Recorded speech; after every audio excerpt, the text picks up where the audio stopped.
Greetings in the name of Ra and Newt, all that is good and great, all that is blessed and beautiful, all that is creative and conscious, and all that is positive and possible. May all your blessings be infinite like the night stars, and all good things be never ending.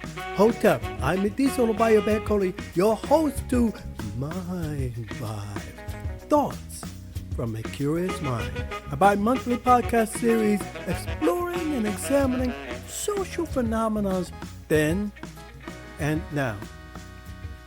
Now, in this episode, I will be dealing with what I call the Maga Hounds have gone rabid. And this is in lieu of the orange orangutan having been indicted and will be coming to an arraignment supposedly tomorrow, which is Tuesday. But before we go down that road, I want you to hit that like button, share, subscribe, leave a comment. Again, the MAGA hounds have gone rabid. Quote unquote, charity begins at home and justice begins next door. Charles Dickens. Oh my Lord, our judicial system is holding up. We for now still have a republic. Democracy is something we aspire for, and we are now seeing it work. Yes, the invincible, quote-unquote, mighty Caesar has finally succumbed to the reality that Teflon-like persona may be coming to an end. Consequences are hard when you have for so long played by your own rules.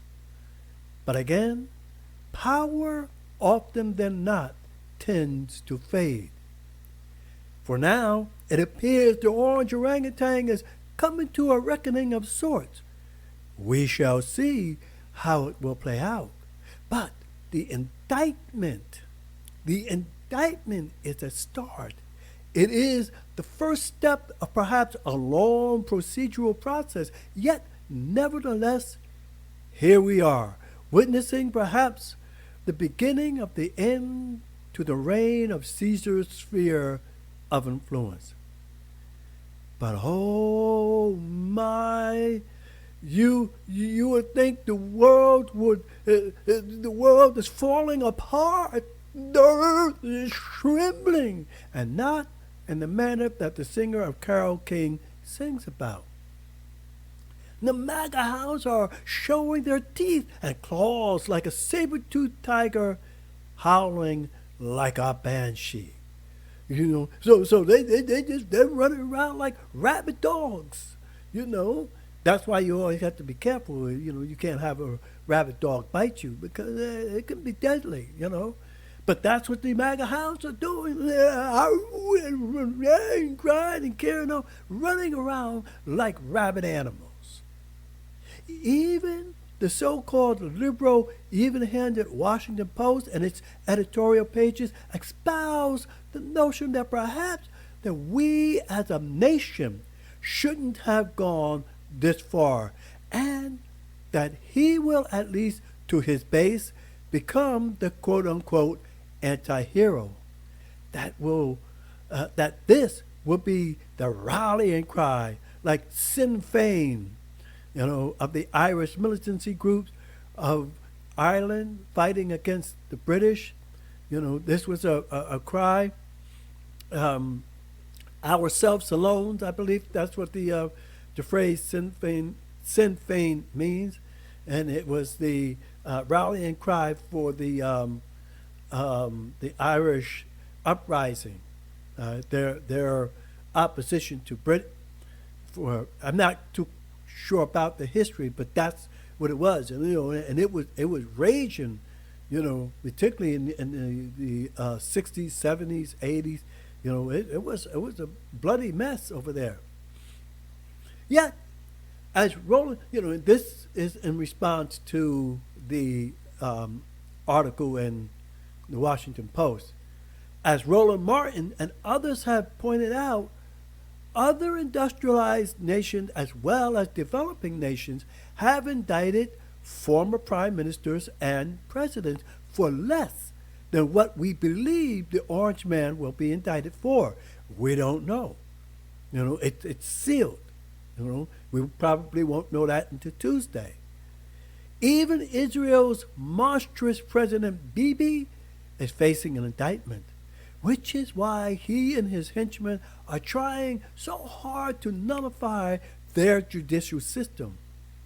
Indeed, a congressman and a presidential candidate was convicted for hush payment, and Vice President Spiro Agnew was, I believe, indicted for either fraud or tax evasion while he was in office. And this was during Nixon's time. I think it was like 1972 or 1973 that Spiro Agnew was indicted. This absurdity from the 1970s Justice Department, because of Nixon's memo stating that a president cannot be indicted for crimes, I believe, either before, while, or after his or her term is pure nonsense. Why would you do that? Just because they sit in the Oval Office? Even kings don't have that much power. They have a lot. Tyrants don't, But if you do that in a democracy, you undermine the very essence of what democracy is. Further, if President Ford did not grant Nixon, as Michael Beschloss, a historian, states, a full pardon, perhaps the orange orangutan would not have been so emboldened to believe he and his sycophants can get away with murder. But as my queen said, that might not be the case involving the orange orangutan. And I'm talking about, when I say the orange orangutan, I'm talking about Donald Trump, who was our former president, unfortunately. Right? But, he is a narcissist. He is almost like a psychopath. He believes so much of himself that he can do anything that he wants, and he is above the law. But as Nixon said, no one is below the law, no one beside the law, or no one is above the law. Right? But the orange orangutan believes so much of himself. He becomes, a megalomaniac. And then the people around him now become sycophants. That's why these congressmen and senators, all the president's men are running around like rabid dogs. Finally,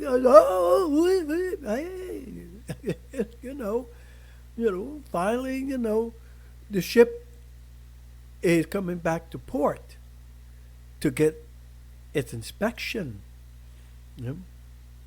Yet here we are with Maga losing their minds, tears running down or swelling up as the lackluster Senator Lindsey Graham bemoans the falling of his hero. Yeah, and Senator Graham was the first when he,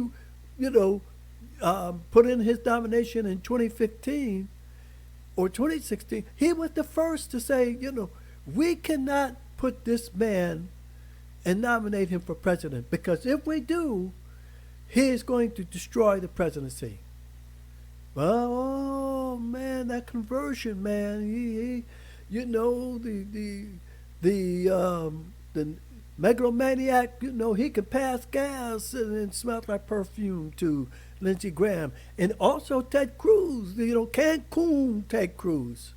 Because what did the orange man say about his wife and his father-in-law or his father? Yeah, and Ted Cancun man actually said this man is a pathological liar. You cannot believe anything he said. But now, all of a sudden, man, oh, just like Lindsay, man, he done drunk the orange juice that had something in it. That's Michael Steele, former chair of in RNC, put it. He was the first black RNC chair. Says you put yourselves out in the middle of the Pacific Ocean on the good ship Lolly Trump. Where are they going to go? And this he was dealing with the Maga people and those senators and people like Ryan Paul and them, who hitched their wagons, or MG, whatever her name, Marjorie Taylor Greene, and all of them, and Kevin McCarthy. They hitched their wagon. Ooh, I'm sorry. Sneezies. But they hitched their wagon on the wrong horse. And the horse is leading them to whatever road it's going down. Yes, the Maga hounds have gone rabid, scurrying around like mad dogs, trying to figure out how not to chase their tails and stop from going around in circles. Even Florida's Mussolini wannabe, with his robotic-like chest puffing out like Drogon from the HBO series Game of Thrones, trying so desperately to do what? To intimidate? Sit your behind down. Get on down. Sit on down. Yet, supposedly, we shall see tomorrow, Tuesday, if our judicial system will truly withstand the onslaught brought on by the rabid MAGA hounds, the so-called law and order people. One thing we know for sure, if this was Obama, no, you don't even have to say that. You don't even have to go there. But as Malcolm X once said, chicken comes home to roost. Or, to put it another way, a Thousa Doom from the film Conan the Barbarian, the 1982 version. The infidel defilers, they shall all drown in lakes of blood. Now they will know why they are afraid of the dark.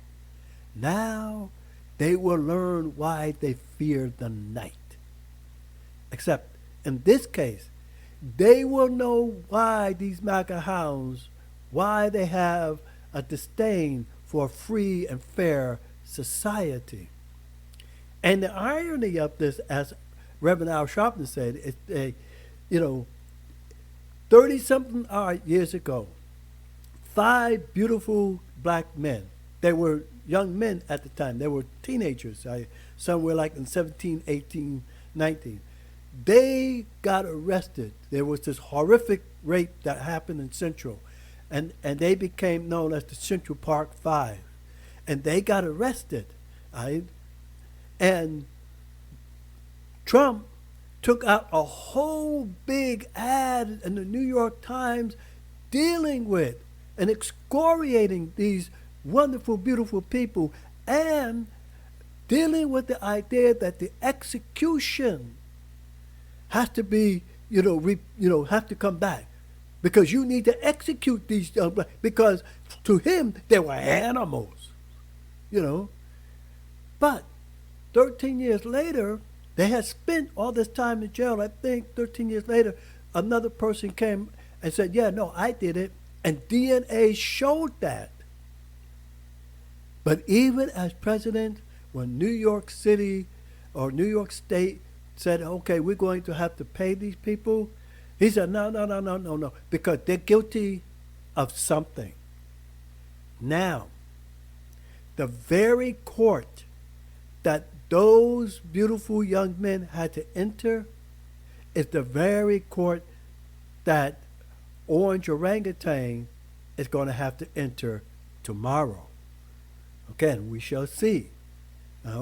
Because we're now finding out, he might not get, mugshot, and he won't get handcuffed. Come on. Why, you don't do that. You do that to everybody else, so treat him the same way, And the other irony is that he will be coming into New York, that court, on the day that Martin Luther King was assassinated. Further, he will also be seeing and be standing before a Hispanic judge who was originally from Colombia, and came here, migrated here. So not only is he dealing with a Hispanic judge, but he will also be dealing with a migrant. So this is going to, we're going to see what happens, But finally, as Lawrence O'Donnell says, many of those people was really waiting. But finally, we got the official paper that says the New York State versus Donald J. Trump defendant. And that is what justice is.